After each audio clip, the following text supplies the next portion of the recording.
Audio Jungle.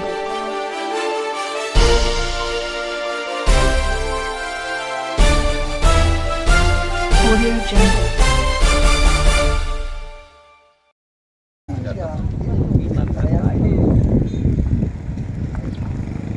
Nah, ini yang kita pasang rolling itu jalan bagian punya orang.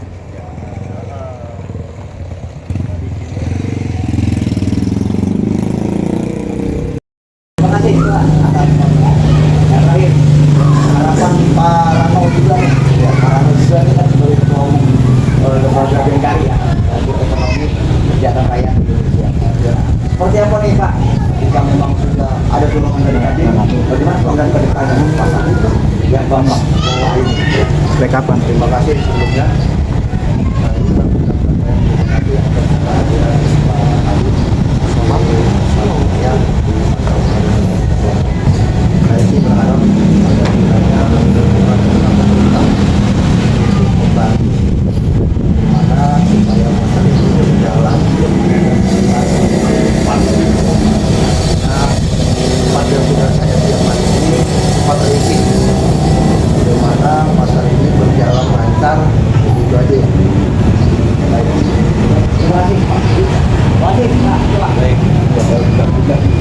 Oke, itulah wawancara singkat tentang ekonomi rakyat, masa rakyat yang ada di Kubak Lompong di Karangbagia. JNJ TV melaporkan. Iya, dari TV. Ini pasar yang ada di Kubak Lompong saja ya, pasar bisa dijual sudah. Seperti apa ini? Nah, strategi kita itu sebenarnya kalau bicara optimis, kita harus optimis karena kebutuhan setiap manusia ketika pasar Kubak Lompong ini dibuat pasar tradisional, kebutuhan setiap manusia itu nggak pernah berhenti ya, artinya dari segi konsumsi ya. Tinggal pasar tradisional ini Kubak Lompong mau dibuat apa sih kalau bicara lesu tadi ya. Hari ini kita setiap hari makan, setiap hari kongkok nih berkonsumsi gitu kan ya, kita harus tetap optimis gitu. Nah, kelesuan ini mungkin ya karena semakin banyak pedagang ya tidak berkomunitas, sehingga akhirnya mereka masing-masing akhirnya turun juga. Tapi ketika disatukan ya kita ambil contoh deh pasar Cikarang, pasar industri Bitung ya, nggak pernah berhenti juga ketika sini Kubak Lompong sudah terbangun komunitasnya ya, mereka akan berdatangan ke sini dengan kebutuhan konsumsi. Baik, Pak Tuan Hari, ini di tanggal merah begini Pak Tuan Hari ini bisa mengunjungi pasar tradisional ya, pasar yang baru mau baru berkembang dan itu dengan pemerintah ya. Dan saat ini mungkin baru ketua Kadin nih yang sampai ke pasar Kubak Lompong. Bagaimana menyikapi tentang keberadaan pasar Kubak Lompong sehingga pasar ini bisa berkembang dan menjadi tujuan masyarakat dan edukasi dan sangat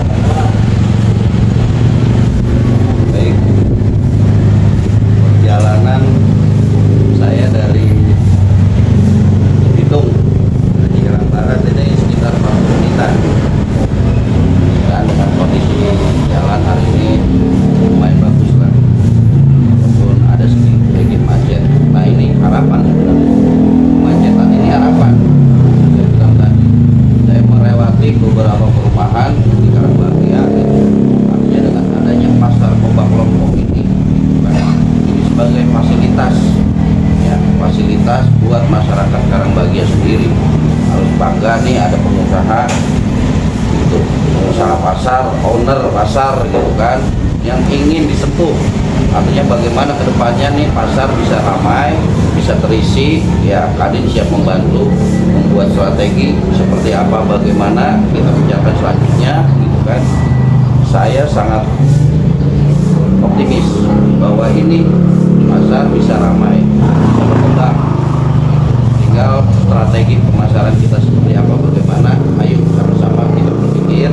Itu paling tidak ini harapan kita bahwa masyarakat Karangbagia ini sudah terfasilitasi dengan adanya pasar mandiri, pasar tradisional gitu. Mampu yang kedepannya mampu memenuhi kebutuhan masyarakat secara bahagia gitu kan.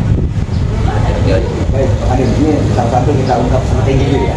Barangkali ada strategi dari Kadin gitu kan, karena memang saat zamannya digitalisasi jualan online, masyarakat cenderung dia mengandalkan itu. Nah, untuk keberadaan pasar tradisional sendiri, pasar rakyat, seperti apa sih mungkin contoh strateginya Pak Kadin? kalau kita harus optimis kalau bicara online beda apa namanya kalau kita buat nih pasar kebak kelompok ini tradisional tidak menengah ke atas, artinya banyak juga kebutuhan masyarakat. Misalkan sayur tidak harus online, ikan pun tidak harus online, salah satunya lah gitu kan. Nah ini banyak yang dibutuhkan masyarakat secara onsite, harus datang ke pasar. Dan ini juga masyarakat, misal contoh pasar Cikarang, ya pasar Cikarang sampai hari ini membludak kok. Tinggal bagaimana strategi kita ke depan ini. Ya seperti halnya pasar Cikarang kita ramaikan pasar Kobak Lompong ini. Itu kira-kira. Nah dengan adanya medsos yang begitu masif gitu, bisa juga kita masukkan juga, tapi di item-item tertentu mungkin gitu kan. Bisa aja kita buat komunitasnya juga gitu, kita buat medsosnya juga, dan ini penting juga mengenai medsos ya. Ada sekjen nih, pengusaha juga nih, pengusaha ya, pengusaha media tapi gitu kan. Nah, ini saya apresiasi juga ikut membantu nih pasar tradisional gitu dengan medsosnya. Medsos itu tidak hanya sebatas media tulisan gitu kan, ada yang lain-lain, ada TikTok, ada Facebook, Instagram gitu kan.